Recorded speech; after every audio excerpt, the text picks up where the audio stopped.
130 साल पुराने पारा चिनार तनाज़े पर फरीकैन के दरमियान तारीखी मुआहदा होने के बावजूद सूरत-ए-हाल मामूल पर न आ सकी।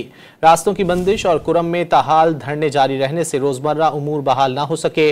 मुशीर इत्तलात बैरिस्टर सैफ ने दावा किया कि कुरम में हफ्ते से रास्ते खोले जाएंगे। 130 साला पारा चिनार तनाज़े के मुस्तकिल हल का मुआहिदा हो गया, ताहम अमन मुआहिदे के बावजूद कुरम में ताहाल जिंदगी मामूल पर न आ सकी। रास्ता बंद होने से अवाम की मुश्किलात बरकरार हैं। रास्तों की बंदिश और बदअमनी के खिलाफ जिले के 4 मकामात पर धरना अब भी जारी है। मुशीर इत्तलात बैरिस्टर सैफ ने पैगाम दिया कि धरनों के अमन और सड़क खोलने के दोनों मुतालबात पूरे कर दिए। धरनों का अब कोई जवाज नहीं रहा। तहसील चेयरमैन अपर कुरम आगा मुजम्मल हुसैन ने वाज़ेह किया कि धरने के अहम मुतालबात में सड़क का तहफ़्फ़ुज़ है। जब तक रोड महफूज नहीं बन जाता तब तक धरना जारी रहेगा। इससे कबल कोहाट में 3 हफ्ते से जारी ग्रैंड जिरगे में फरीकैन ने 14 नुकाती मुआहदे पर दस्तखत किए। अमल दरामद के लिए फरीकैन की 16 रुकनी कमेटी बना दी गई। दोनों अतराफ से 45-45 मेंबरान ने मुआहदे पर दस्तखत किए। कुरम मुआहिदा 7 सफ़ात पर मुश्तमिल है। मुआहिदे के तहत फरीकैन के दरमियान सीज फायर का फैसला हो गया। मोर्चे खत्म और असलहा जमा कराया जाएगा। फरीकैन एपेक्स कमेटी के फैसले पर अमल दरामद के पाबंद होंगे। मुआहिदे के तहत 1 महीने के अंदर बंकर्स खत्म करेंगे। ज़ेली कमेटी मोर्चों की मिसमारी की निगरानी करेगी। नुकसानात का अजाला खैबर पख्तूनख्वा हुकूमत करेगी। 2008 का मरी मुआहिदा भी बरकरार रहेगा। फरीकैन पर मुश्तमिल 16 रुकनी कमेटी तश्कील दी जाएगी। तस्वीर के मुताबिक सोशल मीडिया पर दोनों फरीकैन में से प्रोपेगेंडा करने वाले अनासिर को कानून के मुताबिक सजा दी जाएगी।